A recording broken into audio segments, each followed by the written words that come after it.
Oo, mahal kita. Sinabi ko na yon 2 years ago. Ipinagsigawan ko sa Pampanga pero anong ginawa mo? Ano? Andun ka lang sa VIP room. Kasama si Yumi. VIP room? Kasama? Kombinasyon natin yon. You, me, abot!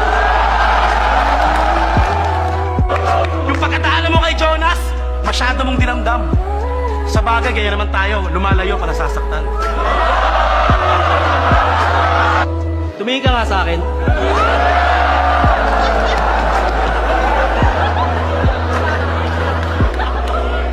Malinaw naman ang mata mo pero di mo nakikita ang kahalagahan ko. Malakas naman ang iyong pandinig pero di mo naririnig na sinisigaw ng puso ko yung pangalan mo. Naturukan ka ba ng anesthesia? Kasi masyado kang manhid. Hindi mo matutunang mahalin ako. Teacher ka pa man din. Inaral ko lahat ng subject, halos utak ko'y wasak, naging abo. Ginawa ko ang lahat para pumasa pero pagdating sa'yo, bagsak pa rin ako. Pero hindi ako sumuko. Marahil tadhana sa atin ay di pa umaayon. Sa gitna ng ulan ay hindi pa ikaw ang makakasama ko sa payong. Pero di niyo ako masisisi kung bakit nagustuhan ko siya kasi ang bait-bait niya. Mahal na mahal kita, Linsisa, kahit ang sakit-sakit na. Tangina nito, yan si Thomas. Mahusay magtahi ng kwento. Yung mga sinasabi niya, di tunay. Parang pangako lang nung ex ko. Kaya ba galit na galit ka sa akin before? Kasi para kang basketball player na bangko. Hindi ka makascore? Basta kabet masama agad, tapos ikaw na yung perpekto. Tandaan mong hindi maghahanap ng iba kung tinuruan mong makontento. At kaya daw siya range kasi pag tumira long distance. Pero di yun nakakasakit yung piece of shit. Magiging masakit lang ang long distance kung ang usapan, relationship. Pero sige, mahal kita kaya lahat ng sakit tatanggapin ko. Itong round 2 ko ay pinamagatang ikaw at ako. Kumusta na ikaw? Ikaw ang nagsisilbing inspirasyon ko sa kada araw o kahit gabi. Ako ay parang preso na masayang laging merong ikaw na dumadalaw. Ako, eto, lagi may simpleng sulyap sa mayaman mong anyo. E sa tuwing pumapatak ang pawis mo, pinapanalangin ko na sana ako na lang yung panyo. Masulyapan ko lang ang iyong ngiti, wala na ang maghapon kong pagod.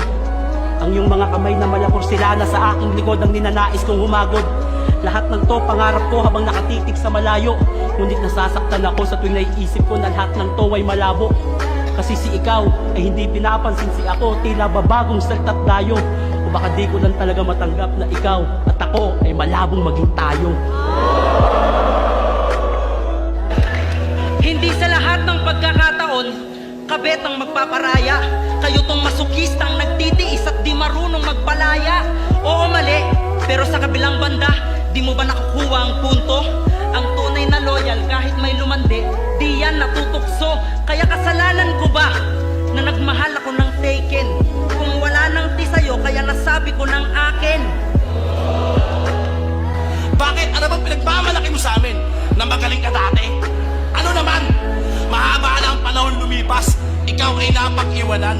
Huwag mo nang ipaglaban, Ken. Tanggapin mo na lang. Dahil tulad ng bigo sa pag-ibig, masasaktan ka lang pag binalikan mo ang nakaraan. Huwag mo sanang isipin na bastos ako. Baka di ko mapigilang tigasan.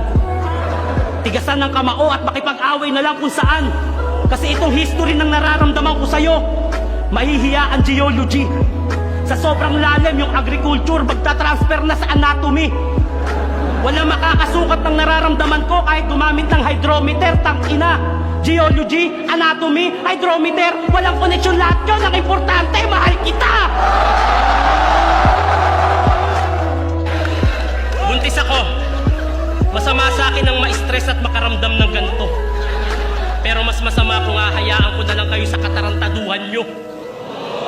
Oo, may pagkukulang ako. Pero may pagkukulang din siya. Ang pinagkaiba namin yung pagkakulang na yun, hindi ko hinanap sa iba. Oo, ito. Kaya nung nakita mo sa daan, agad-agad kong tinapakan. Hindi ako umiwas. Alam ko kasi yung pakaramdam ng iniiwasan.